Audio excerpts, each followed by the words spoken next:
Hello everyone, I'm Smita Katti. I blog at smilingcolors.com, but many of you know me as the Shiny Nest on Instagram. A lot of you have been asking me for tips about basic lettering. So in today's video, I'll talk about how to space words while lettering a quote.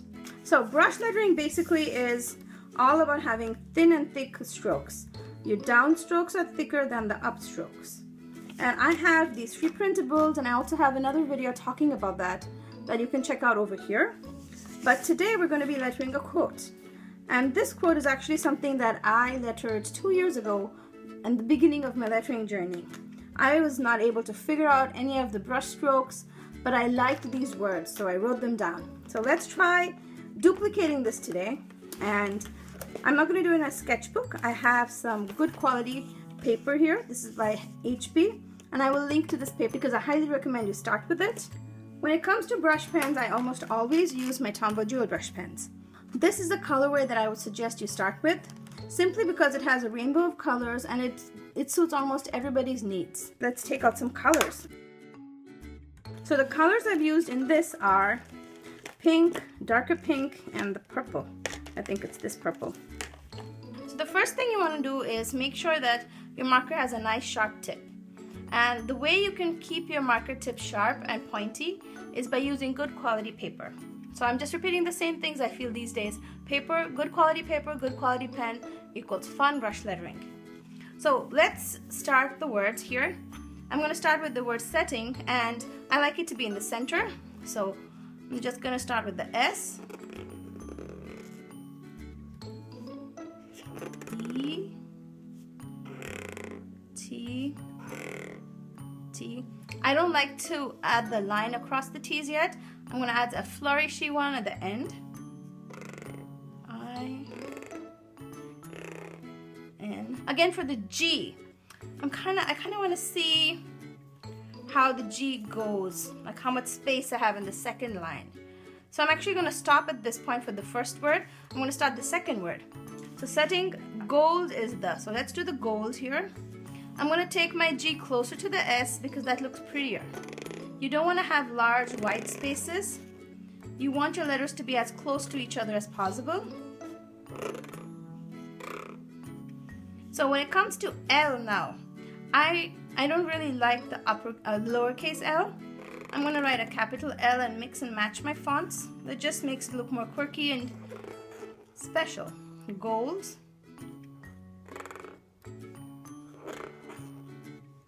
Is, put the bigger there. So I can see already that I can kind of put the G, so I'm going to put the G higher here before I move forward and give it a flourish there. Perfect. So it's not necessary that you letter the whole quote from beginning to end at once. You can always stop and go back between levels. That's what I'm trying to show here. Setting gold is the first step. So let's do F. So now when it comes to F, I can either start it outside the G or inside the G. So I would say my first needs this much space. So I'm definitely not going to be able to fit it in this whole line if I'm going to put that. So I'll probably start the F here.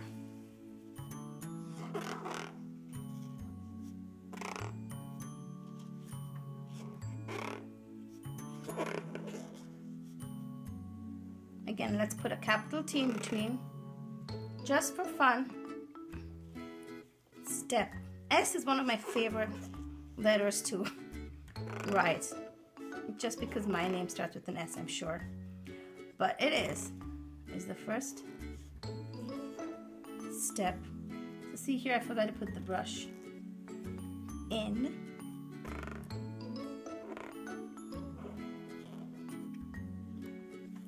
Turning, so I want to say turning. I'm going to start the T in between here. You can see there's a little bit of space, so that's a good point to start the next row. Again, I'm not putting the line across the T yet.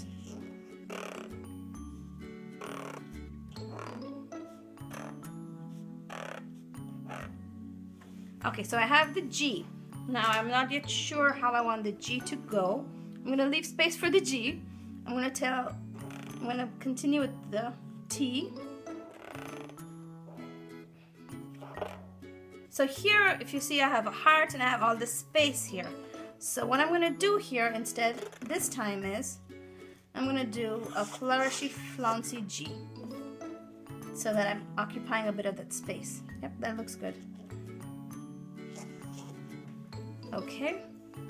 Invisible we need to do. Now I really don't have space for invisible. I kind of ate up all the space. So let's go to the next line.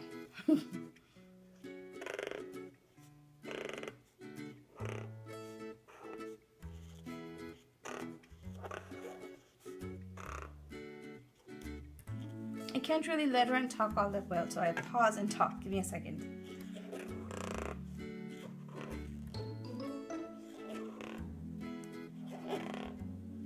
Okay, so I have 3 more words and I have very little space left.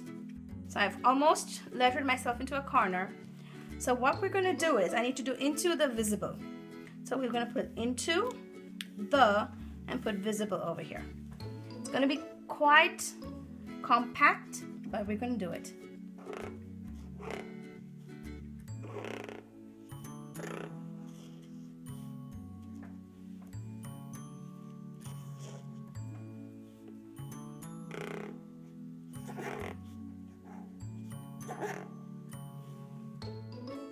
So I put the right there itself because it is fitting in there. So now the visible, so I'm going to start here.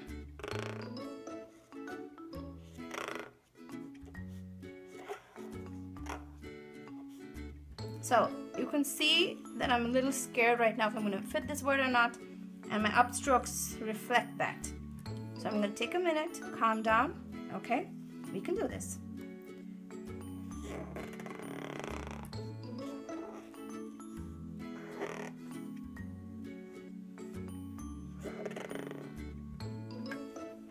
Okay, we fit the whole thing in there. Let's take the purple and write the letters.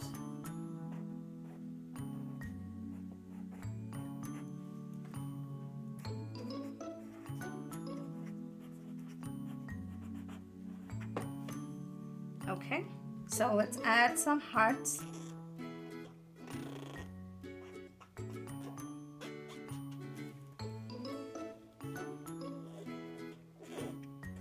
The minute Christmas is over, everybody starts talking about Valentine's Day and you see hearts everywhere. So yes, I have hearts on my mind. And that is about it. Setting goals is the first step in turning the invisible into the visible. I pretty much love how this has turned out. You can see how practicing brush lettering changes. Like this is how I was 2 years ago and this is how I am right now. And once you improve your lettering, you'll start thinking about how is my next letter going to fit? Where is my next word going to sit? Okay guys, thank you for watching my tutorial. I hope you enjoyed it and learned something from it. In our next video, we'll take our techniques and move a little bit forward. We'll learn about how you can blend colors by lettering. Thank you so much for subscribing to my channel. Your support means a lot to me. And let me know in the comments below if there's any other lettering video you'd like to watch from me. And so till I see you again, happy lettering!